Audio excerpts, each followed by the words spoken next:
இறைமைந்தன் இயேசு கிறிஸ்துவின் வீடு இணையச்சி இந்த நாமத்தினாலே உங்கள் யாவரையும் அன்போடு வாழ்த்துகின்றேன். ஆண்டவருடைய அன்பும் அருளும் உங்களுடைய நிலைத்திருப்பதாக. கிறிஸ்துவுக்கு அன்பானவர்களே, இந்த நாளின் காலை நேரத்தை நாம் சிந்திக்கும்படியாக எடுத்துக்கொண்ட வேத வசனம் அப்போஸ்தலனாகிய யோவான் என்பவர்களின் நற்செய்தி நூல் 21ஆம் அதிகாரம் 15வது வசனம். யோனாவின் குமாரனாகிய சீமோனை, இவர்களிலும் அதிகமாய் நீ என்னிடத்தில் அன்பாய் இருக்கிறாயா? நேற்றைய தினத்திலே உயிர்த்தெழுந்த ஆண்டவராகிய இயேசு கிறிஸ்துவினிடத்திலே நம்முடைய விசுவாசம் எப்படிப்பட்டதாக இருக்கிறது என்று சொல்லி நாம் தியானித்தோம். இந்த நாளிலே உயிர்த்தெழுந்த ஆண்டவராகிய இயேசு கிறிஸ்து நம்மிடத்தில் எதிர்பார்ப்பது, நாம் அவரிடத்தில் எவ்விதமான அன்பு கொண்டிருக்கின்றோம், நீ அன்பாய் இருக்கிறாயா என்கின்ற காரியத்தை நாம் சிந்தித்து பார்க்க அழைக்கப்படுகின்றோம். ஆண்டவராகிய இயேசு கிறிஸ்து உயிர்த்தெழுந்த பிற்பாடு அவருடைய சீஷர்களுக்கு அவ்வப்போது அவர் தரிசனம் கொடுத்தார். ஆனால் அவருடைய சீஷர்கள் 2 முறை அவரை தரிசித்தும் மீன் பிடிப்பதற்கு அவர்கள் கடந்து செல்கின்றார்கள். அந்த மீன் பிடிக்கக்கூடிய சூழ்நிலையிலே அவர்களுக்கு மீன்கள் அகப்படவில்லை. அப்பொழுது இயேசு அவர்களிடத்தில் சென்று, பிள்ளைகளை புசிக்கிறதற்கு ஏதாவது உங்களிடத்தில் உண்டா என்று கேட்கிறார். அவர்கள் ஒன்றுமில்லை என்று சொல்லக்கூடிய அளவிற்கு அவர்களிடத்தில் வெறுமையும் ஒன்றுமில்லாத தன்மையும் காணப்பட்டது. இயேசு கிறிஸ்து வலதுபுறமாக வலையை போட சொன்ன பிற்பாடு அவர்கள் 153 பெரிய மீன்களை பிடிக்கக்கூடிய அளவிற்கு ஆண்டவர் அங்கு ஒரு அற்புதத்தை செய்தார். ஆண்டவராகிய இயேசு கிறிஸ்து இந்த அற்புதத்தை செய்த பிற்பாடு அந்த கடற்கரையிலே அவர்களோடு அப்பத்தையும் மீனையும் கொடுத்து அவர்களுக்கு பந்தி இருக்கிறதை நாம் பார்க்கிறோம். இது அவர்களுக்கு கொடுத்த 3வது தரிசனம் என்று சொல்லி 14வது வசனம் சொல்கிறது. 15வது வசனம் மீதமாக சொல்கிறது, அவர்கள் போஜனம் பண்ணின பின்பு. இந்த சம்பவமானது 11 சீடர்களுக்கும் ஆண்டவராகிய இயேசு கிறிஸ்து தரிசனம் கொடுத்த ஒரு சம்பவம்.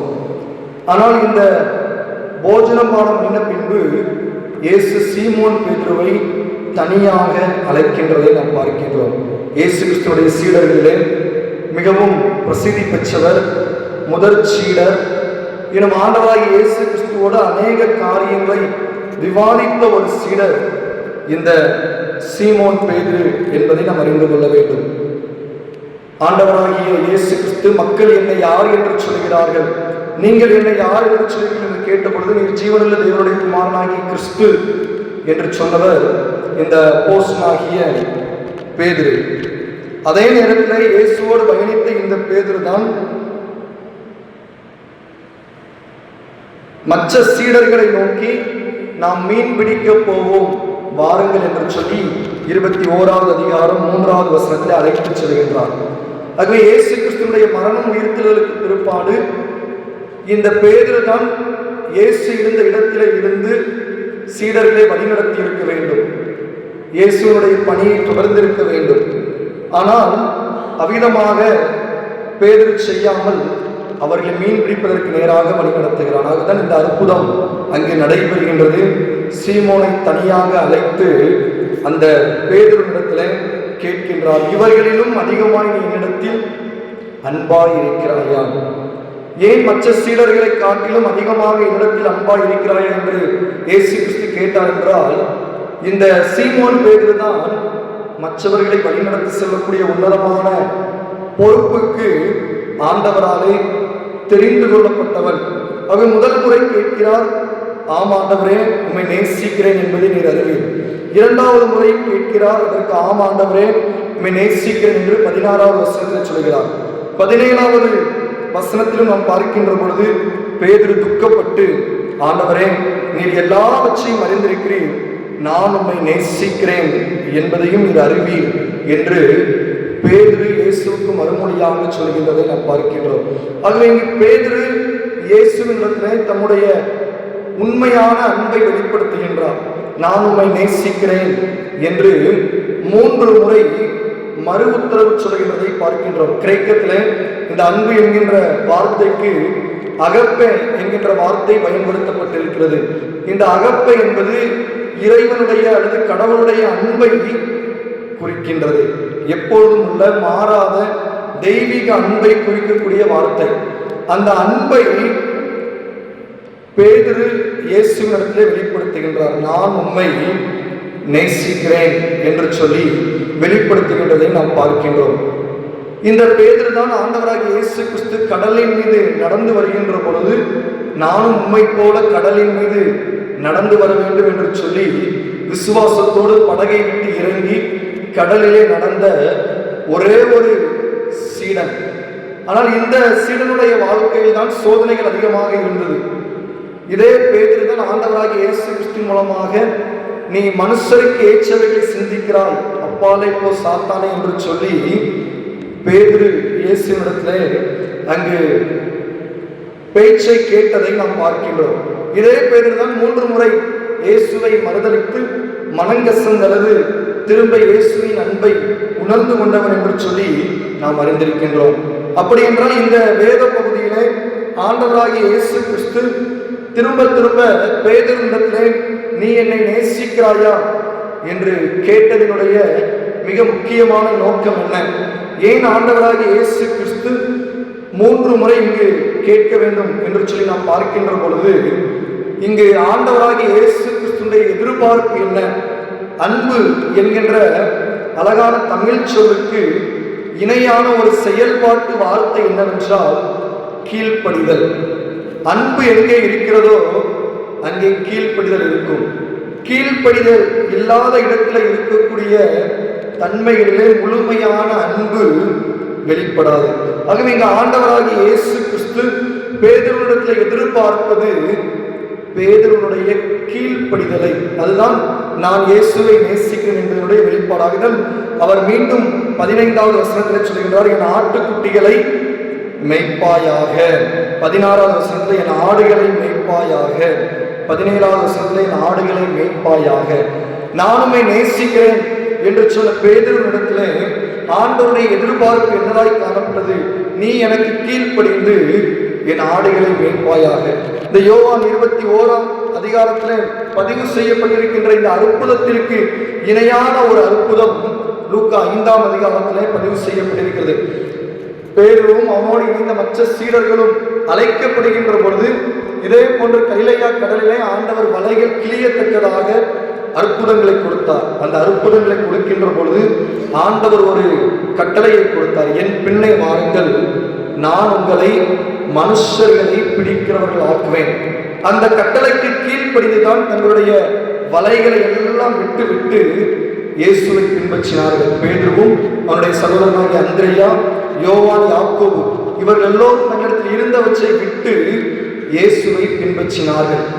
அந்த இடத்திலே பேதுரு அற்புதங்களை கண்டு ஆண்டவரிடத்திலே நான் உங்களை நேசிக்கிறேன் என்று சொல்லவில்லை, மாறாக அதை செயலிலே காண்பித்து ஆண்டவராகிய இயேசு கிறிஸ்துவுக்கு பின்பாக கீழ்ப்படிந்து நடந்து சென்றார். இதுதான் அவருடைய 3.5 ஆண்டு கால பயணம்.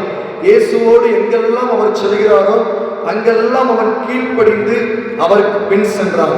ஆனால் இயேசு கிறிஸ்து மரணமடைந்து உயிர் தெழுந்து 2 முறை தரிசித்த பிற்பாடு அவனுடைய கீழ்ப்படிதலிலே தடுமாற்றம் வந்தது. அதே பேதுருதான் மீன்களை பிடிக்க செல்கிறேன் என்று மற்றவர்களையும் அழைத்து சென்றான். மனுஷர்களை பிடிக்கிறவர்களாக்குவேன், என் பின்னே வாருங்கள் என்று சொல்லி ஆண்டவராகிய இயேசு கிறிஸ்துவுக்கு கீழ்ப்படித்து வந்த இந்த பேதுரு இப்பொழுது அந்த கீழ்ப்படிதலிலே தடுமாற்றத்தை கண்டு மீன் பிடிக்க செல்கின்றதை நாம் பார்க்கின்றோம். அதுதான் ஆண்டவராகிய இயேசு கிறிஸ்து பேதுருவை தனியாக அழைத்து நீ என்னை நேசிக்கிறாயா? இது எதை வெளிப்படுத்துகிறது? நீ முற்று முடிய எனக்கு கீழ்ப்படிவாயா?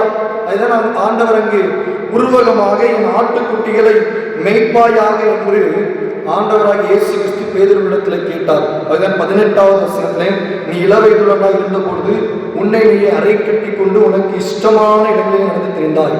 ஆனால் முதிர் வயதுள்ளவன் ஆகும்போது உன் கைகளை நீட்டுவாய், வேறொருவன் உன் அறையை கட்டி உனக்கு இஷ்டமில்லாத இடத்துக்கு உன்னை கொண்டு போவான். இதெல்லாம் எதை வெளிப்படுத்துகின்றது? மரண பரியந்தம் நீ முழுமையாக கடவுளுடைய சித்தத்திற்கு உன்னை ஒப்பு கொடுத்து கடவுள் உன்னை வழிநடத்துகிற விதம், நீ வழிநடத்தப்படுவதற்கு கீழ்ப்படிவதற்கு உன்னை அர்ப்பணிக்க வேண்டும் என்று சொல்லி ஆண்டவர் பேதுருவுக்கு அந்த அழைப்பை மீண்டும் உறுதிப்படுத்தியதை நாம் பார்க்கின்றோம். கிறிஸ்துவுக்கு அன்பானவர்களே, இந்த காலை நேரத்தில் ஆண்டவர் நம்மிடத்தில் கேட்கக்கூடிய கேள்வி, இவர்களிலும் அதிகமாய் என்னிடத்தில் அன்பாய் இருக்கிறாயா? இந்த கேள்வி நமக்கு கற்றுத்தரக்கூடிய காரியம், நாம் கடவுளுக்கு எப்படி கீழ்ப்படுகின்றோம். ஆண்டவராக இயேசு கிறிஸ்து ஒரு ஓவியை இவ்விதமாக அவர் சொன்னார். ஒரு தகப்பனுக்கு 2 குமாரர் இருந்தார்கள். அதில் முதல் 2 குமாரரிடத்தில் நீ வயலுக்கு சென்று இந்த வேலையை பார்த்து விட்டு வா என்று சொன்ன பொழுது, ஒரு குமாரன் சொல்கிறான், நான் போகிறேன் என்று சொன்னான். ஒருவர் போக மாட்டேன் என்று சொன்னான். போகிறேன் என்று சொன்னவன் தான் தகப்பன் சொன்ன வேலையை செய்து முடிக்கவில்லை. ஆனால் போக மாட்டேன் என்று சொன்னவனோ சென்று அந்த வேலையை செய்து முடித்தான். அதில் ஆண்டவராக இயேசு கிறிஸ்து கேட்கிறார், இதில் தகப்பனுக்கு பிரியமாய் இருந்தவன் யார் என்று சொல்லி. போகிறேன் என்று சொன்னவன் அல்ல, போக மாட்டேன் என்று சொன்னாலும் சென்று அந்த வேலையை செய்து முடித்தவர். அதனால் ஆண்டவராக இயேசு கிறிஸ்து நம்மிடத்தில் எதிர்பார்ப்பது, நம்முடைய வார்த்தைகளில் அன்பு செலுத்துவதை அல்ல, நம்முடைய செயல்களில் கீழ்ப்படிவதை ஆண்டவர் எதிர்பார்க்கின்றார். ஆகதான் அங்கே சாமுவேலின் புஸ்தகத்தில் எழுதப்பட்டிருக்கின்ற பொழுது, பலியிடுவதை பார்க்கிலும் கீழ்ப்படிவதே உத்தமமாக இருக்கின்றது, செவி கொடுப்பதே உத்தமமாக இருக்கின்றது என்று சொல்லி சவுல் ராஜாவுடைய காரியத்தில் ஆண்டவராகிய கடவுள் கற்றுக் கொடுக்கின்றார். இந்த காலை நேரத்தில் ஆண்டவர் நம்மிடத்தில் எதிர்பார்க்கக்கூடிய காரியம், நாம் கடவுளிடத்தில் எப்படி அன்பு கூறுகின்றோம். நம்முடைய முழு இருதயத்தோடும் முழு ஆத்மாவோடும் முழு மனதோடும் நாம் கடவுளிடத்தில் அன்பு கூறுகின்றோமா?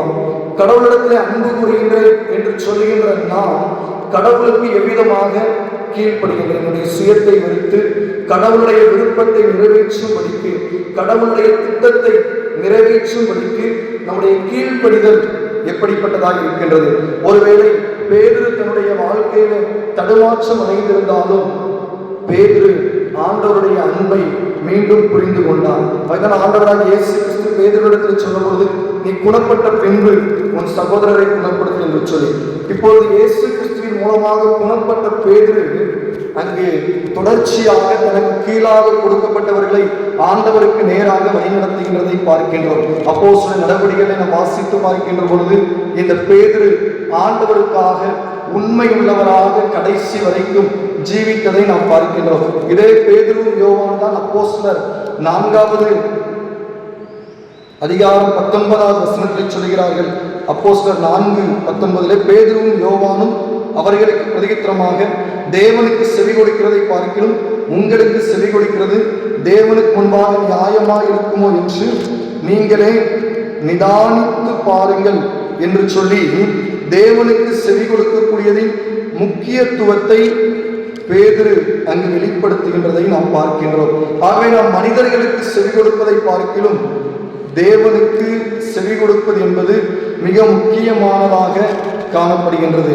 ஆகவே தேவனுக்கு முன்பாக நாம் அவரிடத்தில் அன்பு செலுத்துகின்றோம் என்று சொல்லுகின்ற பொழுது அவருடைய வார்த்தைகளுக்கு கீழ்ப்படிய வேண்டும். அதுதான் அப்போஸ்தலனாகிய யோவான் தன்னுடைய நிருபத்திலே 2 யோவான்